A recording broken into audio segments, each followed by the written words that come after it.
Padre Santo, Señor, te bendecimos, te damos gracias, Padre, por este tiempo que tenemos de poder reunirnos, de poder estar, Señor, en tu presencia, unidos a través de esta plataforma, Señor, y físicamente, y también, Señor, permitirnos poder grabar esta lectura para los hermanos que nos han podido conectar.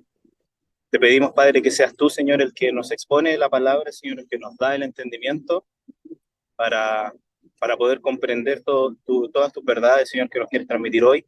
Y te pedimos, Señor, que especialmente que nos guardes en este viaje y permitas que la conexión, Señor, sea fluida para que todo este mensaje llegue de una buena forma a quien deba recibirlo, Padre. Te damos las gracias, Señor, por tu poder, tu amor y misericordia, Señor, en el nombre de Jesús. Amén. Amén.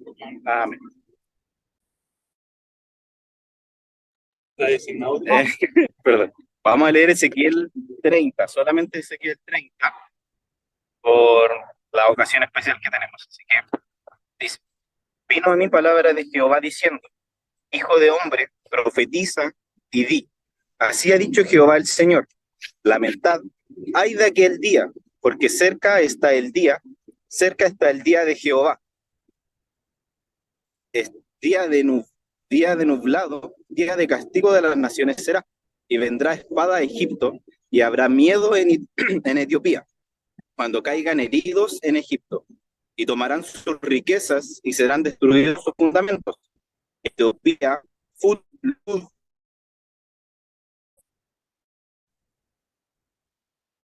a filo de espada.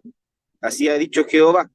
También caerán los que sostienen a Egipto, y la altivez de su poderío caerá, desde Migdol hasta su filo de espada. Perdón, caerán en él a filo de espada, dice Jehová el Señor, y serán asolados entre las tierras. Yo soy Jehová, cuando ponga fuego a Egipto, y sean quebrantados todos sus ayudadores.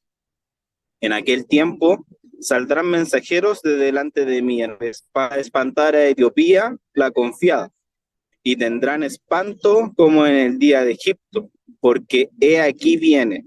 Así ha dicho Jehová el Señor: destruiré las riquezas de Egipto por mano de Nabucodonosor, rey de Babilonia. Él y con él su pueblo, los más fuertes de las naciones, serán traídos para destruir la tierra, y desvainarán sus espadas sobre Egipto, y llenarán de muertos la tierra. Y secaré los ríos, y entregaré la tierra en mano de malos, y por mano de extranjeros destruiré la tierra, y cuanto en ella hay. Yo Jehová he hablado. Así ha dicho Jehová el Señor: destruiré también las imágenes, y destruiré los ídolos de Memphis, y no habrá más príncipe de la tierra de Egipto, y en la tierra de Egipto pondré temor. Asolaré a Patros, y pondré fuego a Zoán, y haré juicios en Tebas, y derramaré mi ira sobre Sin, fortaleza de Egipto, y exterminaré a la multitud de Tebas, y pondré fuego a Egipto. Sin tendrá gran dolor, y Tebas será destrozada, y Memphis tendrá continuas angustias, perdón. Los jóvenes de Aven y de Pibeset caerán a filo de espada, y las mujeres irán en cautiverio, y en Tafnes se oscurecerá el día, cuando quebrante yo allí el poder de Egipto, y cesará en ella la soberbia de su poderío, y niebla la cubrirá, y los moradores de sus aldeas irán en cautiverio. Haré pues juicios en Egipto, y sabrán que yo soy Jehová. Aconteció en el año 11, en el mes primero, a los 7 días del mes, que vino a mí palabra de Jehová diciendo: hijo de hombre, he quebrado el brazo de Faraón, rey de Egipto, y he aquí que no ha sido vendado poniéndole medicinas, ni poniéndole faja para ligarlo, a fin de fortalecerlo, para que pueda sostener la espada. Por tanto, así ha dicho Jehová el Señor: heme aquí contra Faraón, rey de Egipto, y quebraré sus brazos, el fuerte y el fracturado, y haré que la espada se le caiga de la mano, y esparciré a los egipcios entre las naciones, y los dispersaré por las tierras, perdón, y fortaleceré los brazos del rey de Babilonia, y pondré mi espada en su mano, mas quebraré los brazos de Faraón, y delante de aquel gemirá con gemidos de herido de muerte. Fortaleceré, pues, los brazos del rey de Babilonia, y los brazos de Faraón caerán, y sabrán que yo soy Jehová cuando yo ponga mi espada en la mano del rey de Babilonia, y él extienda contra la tierra de Egipto, y esparciré a los egipcios entre las naciones, y los dispersaré por las tierras, y sabrán que yo soy Jehová. Amén. Amén, hermanos y hermanas. Amén. Eso fue Ezequiel 30. ¿Alguien quiere comentar algo? Yo quería Amén. aquí hay un tema bien importante de poder ver, para la redundancia, de que aquí hay muchas cosas históricas que en cierta manera sí fueron cumplidas.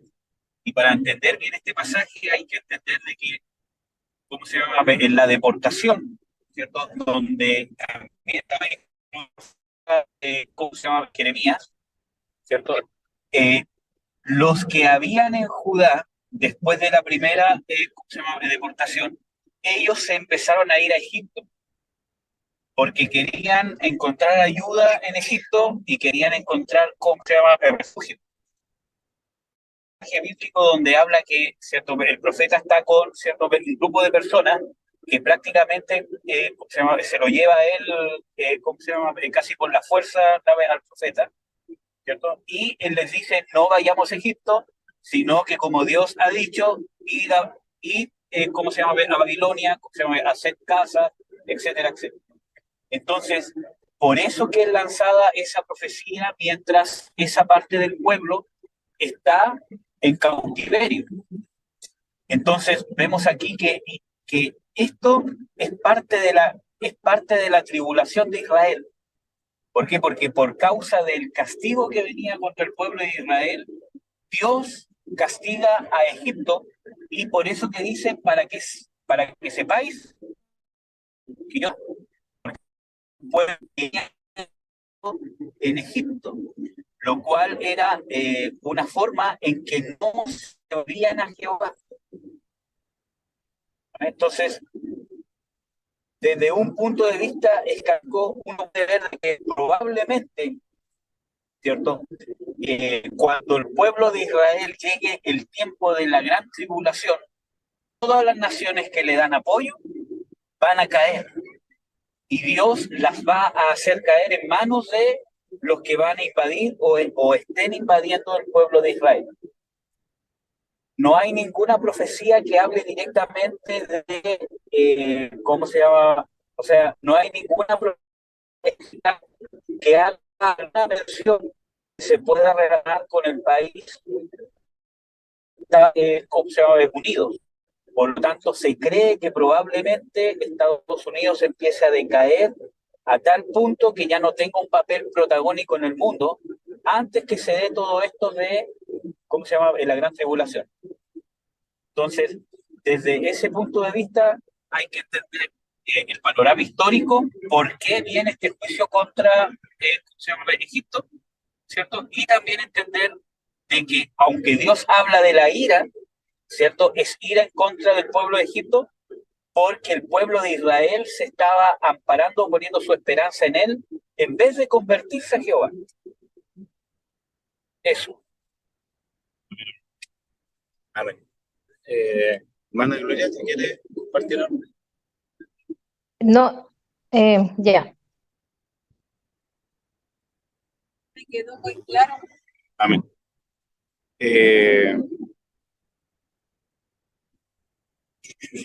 ¿Dónde está lo que yo quería compartir? Dame un momento, por favor.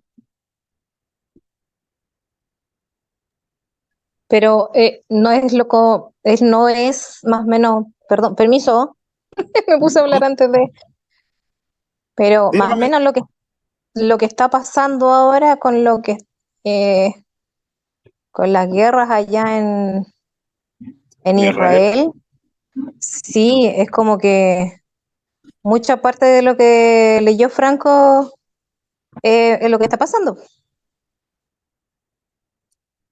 Eh, no necesariamente, mamá. O sea, no necesariamente se está viendo lo que estamos viendo acá. Porque En el capítulo 30 está hablando de Faraón, que es rey de Egipto. Y parte de lo que se habló acá es juicio que va a venir sobre Egipto, no sobre Israel. Si bien se menciona en algunos otros capítulos cosas que le va a pasar a Israel sobre algunos pueblos, acá está hablando de un juicio que viene por parte de Dios a través de Nabucodonosor hacia Egipto. Y ahí menciona el cómo va a suceder, diciendo de que se va a debilitar al rey de Egipto para que justamente caiga a manos de Nabucodonosor, que es el rey de Babilonia.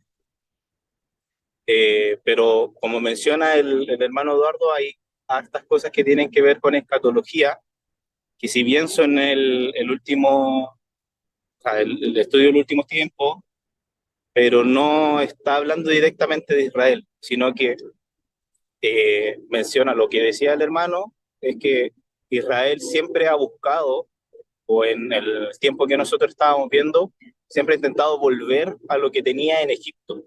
De hecho, cuando estuvo en el desierto por 40 años, parte de eso fue por culpa de que el pueblo seguía queriendo volver a Egipto en vez de aceptar lo que el Señor les tenía preparado. Hay varios pasajes en los que se menciona, no recuerdo explícitamente cómo está escrito, pero se menciona que queremos volver, el pueblo habla como que queremos volver y tener lo que teníamos en Egipto, comer como comíamos allá, porque en el desierto estuvieron comiendo no comidas abundantes, no carne, ni nada de eso, sino que hubo otro alimento que el Señor les daba. Entonces el pueblo siempre intentó volver a Egipto durante ese tiempo. Y todo eso trae, y como mencionaba el hermano, todas esas cosas trajeron o llevaron un juicio por parte de Dios hacia Egipto. Y aparte por otros motivos más. Pero acá se está mencionando que el rey de Babilonia, Nabucodonosor, va a traer hombres para derrotar a Egipto, y ahí menciona que lo va a hacer caer, que varias cosas de las que se ha mencionado en los últimos capítulos, el tema de cómo se va a llevar a cabo esto. Eso es lo que menciona, porque a ver si puedo encontrar. Sí, bueno, Sí, mire, igual sí hay hartas cosas que sí tienen que ver con lo que pasa hoy, pero quizás más, ¿cómo se llama? Indirectamente, porque el pueblo de Israel, lo que es ahora Israel, es un pueblo que está en rebelión ante Dios. Por lo tanto, cosas así, como lo que pasa hoy con Gaza, probablemente es lo que se vea cuando empiece este periodo bíblico de la gran tribulación, donde Dios va, ¿cierto?, a permitir que Israel sea ¿cómo se llama?, derrotado. Entonces, todas estas cosas, ¿cómo se llama?, nos muestran más o menos cómo va a ser, ¿cierto? Entonces, si bien ahora Israel tiene el apoyo de, ¿cómo se llama?, Estados ¿cómo se llama?, Unidos, ¿cierto?, que quizás por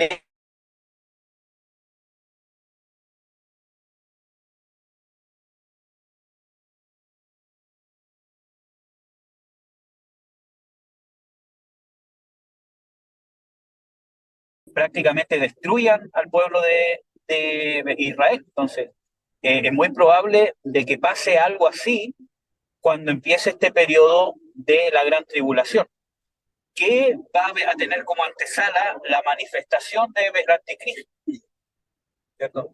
Que no va a ser algo místico ni cosas así, pero va a ser, ¿cierto?, un líder mundial que va a unir todas las naciones, principalmente para irse en contra de Israel y en contra de los valores cristianos. Entonces vemos de que ya está ¿cómo se llama? Ya está en funcionamiento todo eso en el mundo, porque todos los valores bíblicos están siendo atacados, perseguidos y destruidos. Tanto así que aunque no sean ley, ¿cierto? Es algo que incluso por la sociedad está siendo mal visto, hasta que todo esto se empieza a ver como que los valores del cristianismo son un enemigo para que la sociedad pueda funcionar bien. Y ahí van a empezar a hacer ley. Entonces los valores y la moral cristiana va a empezar a ser perseguida. Y yo creo que desde ese punto de vista va a haber una persecución al cristianismo y se va a dar en paralelo el tema de que el mundo va a estar en contra de la causa israelí. Y yo pienso, ¿cómo se llama? En lo personal, que el mundo cada vez va a estar más en gracia con la causa, ¿cómo se llama? De Palestina. Probablemente Israel, en una de estas guerras que tiene con Gaza, ¿cierto? Y con todos los otros países, ¿cómo se llama? Cometa un error tan grave, no sé, como una bomba nuclear, ¿cierto? Algo así, que el mundo entero se le va a ir en contra.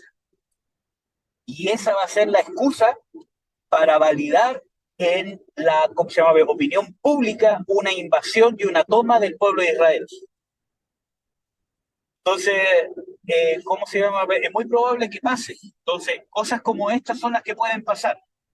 Ahora, puede ser que este conflicto con Gaza en particular tenga un término quizá, ¿cómo se llama?, en unos meses, pero algo así ¿cómo se llama?, a pasar. En paralelo, que se va a dar una persecución abierta en contra de los valores cristianos en el mundo entero. Pero el epicentro de la gran tribulación va a ser Israel. Eso. Ahí entra la hermana Jocelyn y está notando la hermana Cristiana. Bendiciones, hermana. Leímos Ezequiel 30 para que lo tengan presente, estamos compartiendo sobre eso.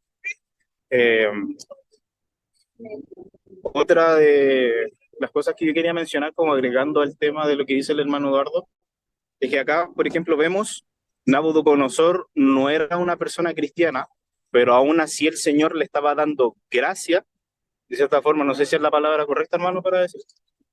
Yo creo que más que gracias una permisión, porque Permisión. cuando vemos a él puede ser un prototipo incluso del anticristo, en cierta manera. Entonces tiene una permisión de Dios para ejecutar su misión. Y por eso que Dios dice, he puesto mi espada, dando a entender de que Dios estaba permitiendo y Dios lo estaba usando para castigar al pueblo de Israel y en consecuencia al pueblo de Egipto. Entonces es un prototipo de lo que va a ser el anticristo. Entonces, como vemos en ese caso, el Señor usa, bueno, suena bastante como raro, pero de cierta forma aquí vemos que está apoyándose de una persona no necesariamente cristiana para traer juicio, que es justamente lo que mencionaba el hermano Eduardo, que muchos en temas ya como al inicio de la gran tribulación, o lo que mencionaba cuando varios pueblos quizás se van a unir para poder atacar a Israel. Entonces, como justamente menciona el hermano, esto nos puede dar un indicio de lo que puede llegar a pasar.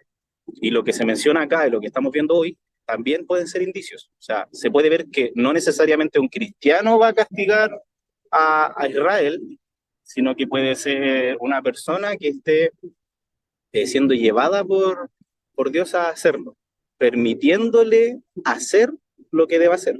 O sea, en este caso, un juicio contra Israel y contra Egipto, y a su vez, por los últimos tiempos, lo mismo, puede ser uno o muchos pueblos que tengan la permisión de parte de Dios para hacerlo. Entonces, diga, hermano. Que ahí, ¿cómo se llama? Hay un tema importante, porque ahí hay que entender la soberanía de Dios. Porque no es que Dios provoque el odio hacia Israel, sino que Dios va a permitir que a su pueblo sea quebrantado y sea castigado, pero nunca va a permitir su exterminio total. Como este caso, ¿cierto? Nosotros vemos de que probablemente así sea en la gran tribulación, ¿ya? Entonces, no es que Dios provoque el odio, porque ya hay un odio y el odio es pecado. Y Dios no nunca promueve el pecado, sino que Dios hace una permisión para que los que odian al pueblo de Israel, ¿cierto? Eh, lo van a invadir, pero siempre bajo la soberanía de Dios de no permitir que se excedan más del propósito que Dios tiene. Ahora bien, todos los que hagan esto van a ser castigados por Dios. Entonces, tampoco es algo que ellos digan y hagan, sino que después Dios los va a castigar, porque ahí mismo Dios dice de que ellos se van a ensañar en demasía contra el pueblo de Israel, ¿cierto? Sin temor de Dios, de que es el pueblo de Dios. Entonces, en la ira, Dios los va a castigar. Denme un momento, hermano, por favor.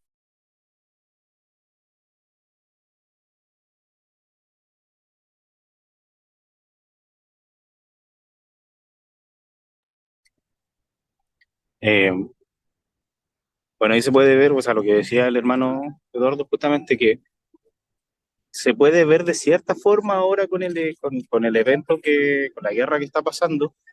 No sé si han visto las noticias o han escuchado, por ejemplo, el tema de el bombardeo desde Israel hacia el pueblo que lo está atacando, por ejemplo, y empiezan a apoyar de cierta forma al lado que empezó la guerra. Y eso fomenta el odio hacia Israel. Entonces eso nos demuestra de que siempre ha habido y siempre de cierta forma va a haber como una contrariedad al pueblo. Y se puede ver, bueno, lo hemos leído un montón de veces, todos los pueblos que tenían como odio hacia Israel. Y siempre ha sido así. Pero justamente el Señor es soberano y no va a permitir, y no ha permitido durante la historia, durante todo lo que hemos leído, lo que nos queda ver, no ha permitido nunca que el pueblo sea completamente exterminado. Nunca ha permitido que el pueblo sea raído por completo, porque el Señor hizo una promesa y tiene una promesa que va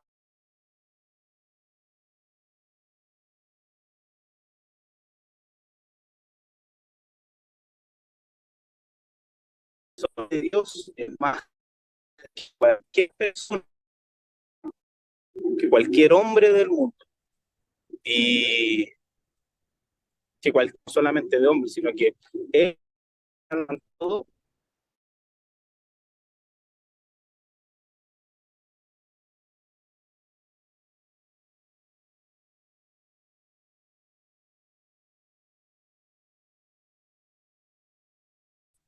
El Señor no ha permitido que nosotros lleguemos a un punto de quiebre en el que ya no podamos volver.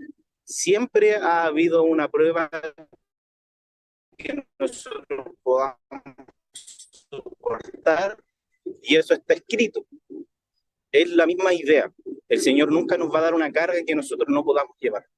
El Señor siempre nos va a mantener en su cuidado, como el Padre que es, con el amor que tiene por nosotros, y hay que tener siempre presente que Él no vino a morir en vano.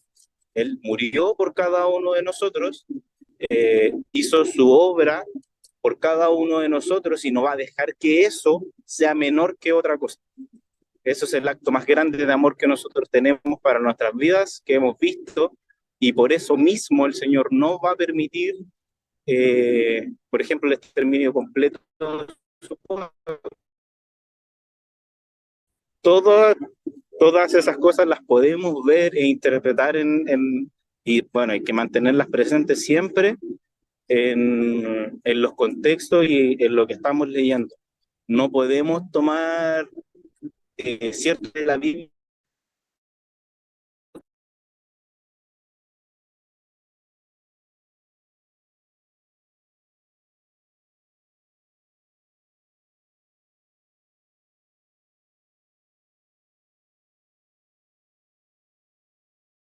todo lo que el Señor nos ha revelado a cada una de las lecturas que tengamos, tanto personales como lo que hacemos acá. Entonces, eso, como agregar a todo lo que hemos leído, no sé si hay alguien más que quiera, hermana Gloria. Yo también quería decir algo bueno. Todo lo que se ha dicho para mí ha sido,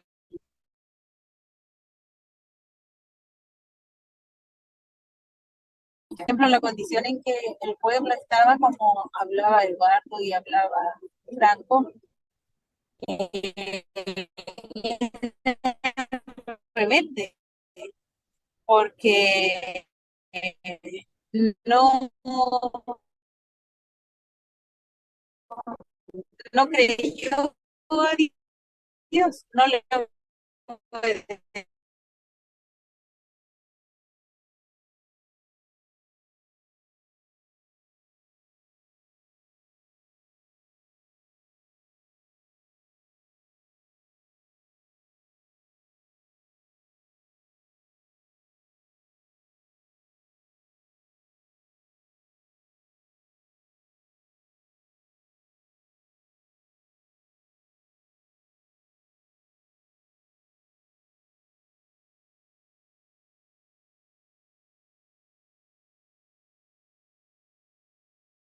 entonces estaba en rebeldía y hay una consecuencia sobre esto. Y el Señor muestra la soberanía, por eso también dice.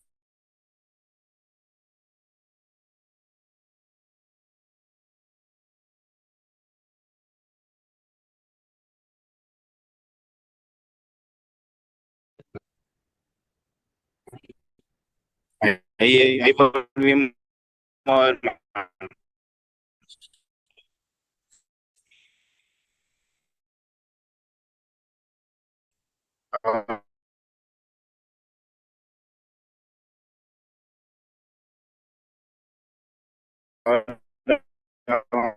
Sí, perdón, que estamos, como saben, estamos en el auto, así que eso, le pedimos su paciencia.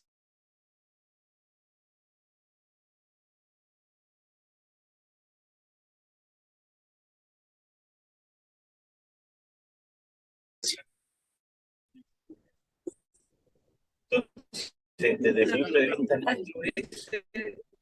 desde el punto de vista de los individuos también conocen a Dios, claro, pero desde un rey, un tirano, de la manera que es, y Dios dice, yo pongo mi espada en su mano, es para que también en el acto que se hace, todos reconozcan, todas las naciones, no solamente el pueblo, quién es Jehová, la soberanía de ese Dios. Y el pueblo de Israel, así como nosotros en el tiempo de ahora, que prueba en Cristo,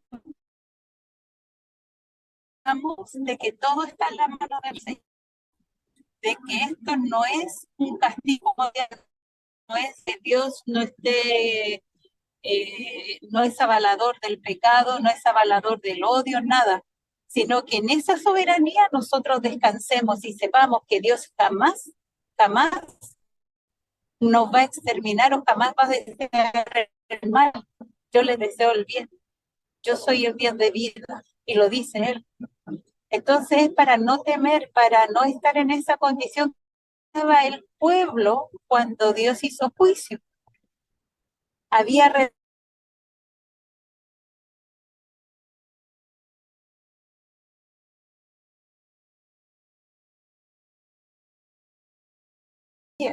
como decía Franco, el pueblo salió de Egipto, pero su corazón a buscar asilo, a buscar una ayuda ahí, teniendo a Dios, viendo a Dios. Entonces, muy grande y que nos exhorta en el tiempo de ahora. Y para también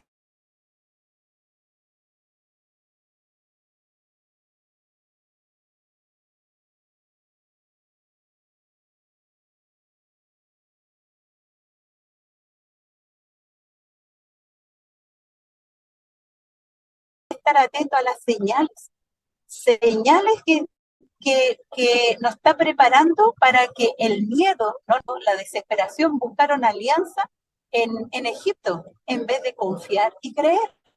Y como dice su palabra, cuando tú tienes la cabeza, tu redención está cerca. Eso nos lo dice Cristo, lo dice el Señor.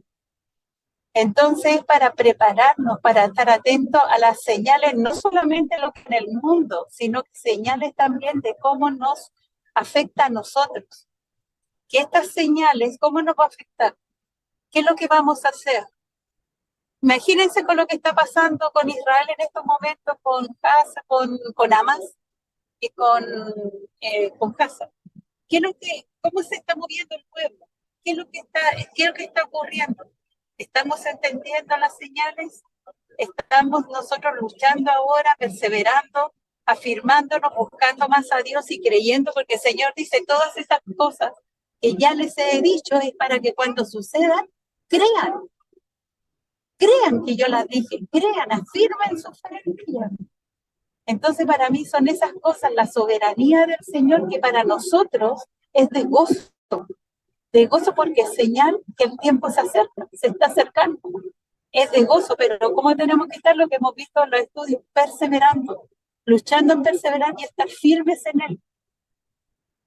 Entonces ver esa grandeza del Señor en esa soberanía que él se expone. Dios no hace nada en lo oculto. Dios cuando hace algo lo expone ante todo ojo que le vea, así como cuando Cristo venga, dice, todo ojo le verá. Y cuando Dios hace algo es para que todo ojo vea quién es Dios.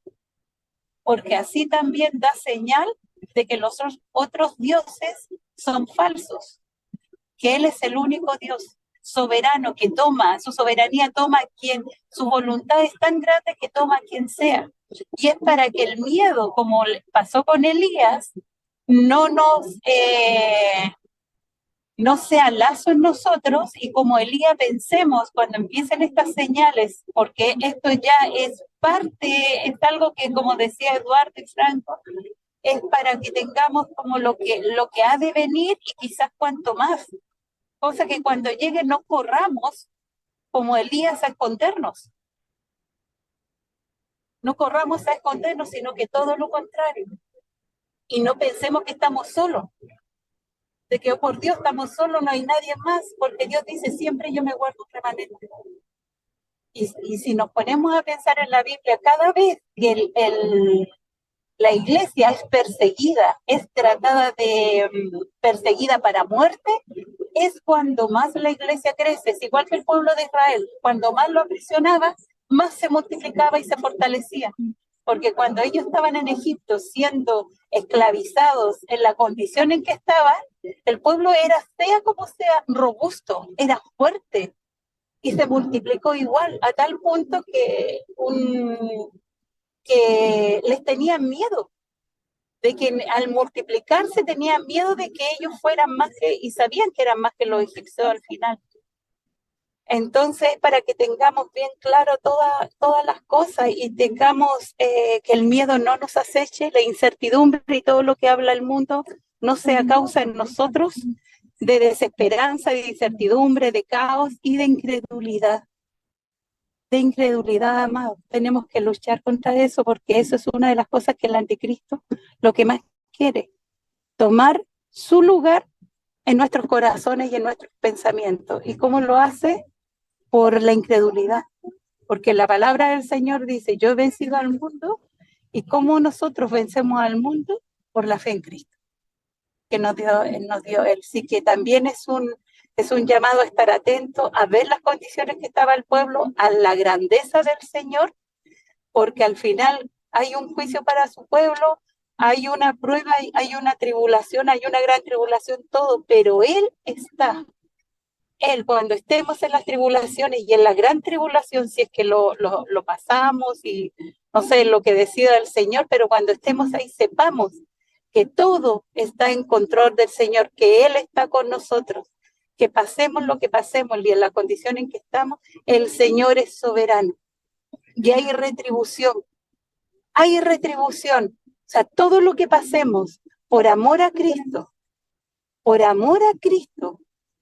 hay una retribución. El Señor, y lo dice Él, yo soy el Dios de la venganza. Yo los vengaré. Así que para no temer, para no desanimarnos y para no dejar que lo que se mueve en el mundo quede en nuestros corazones.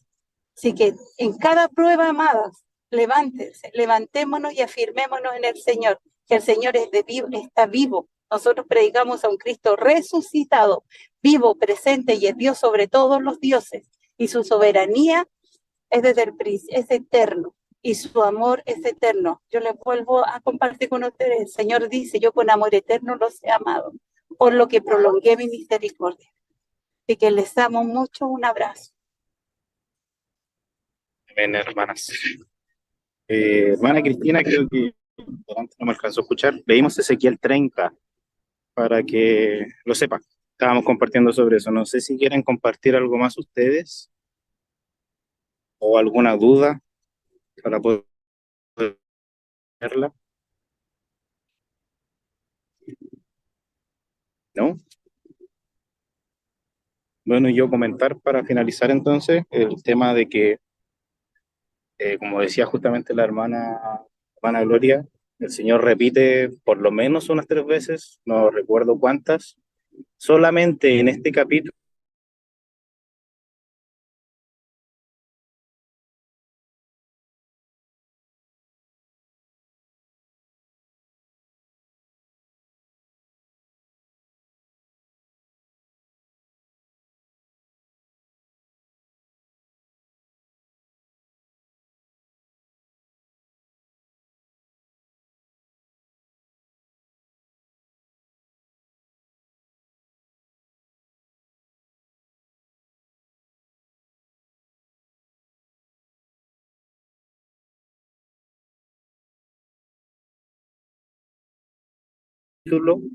dice, para que sepan que yo soy Jehová. Los capítulos que hemos leído lo ha dicho, lo ha mencionado. Vemos que cuando el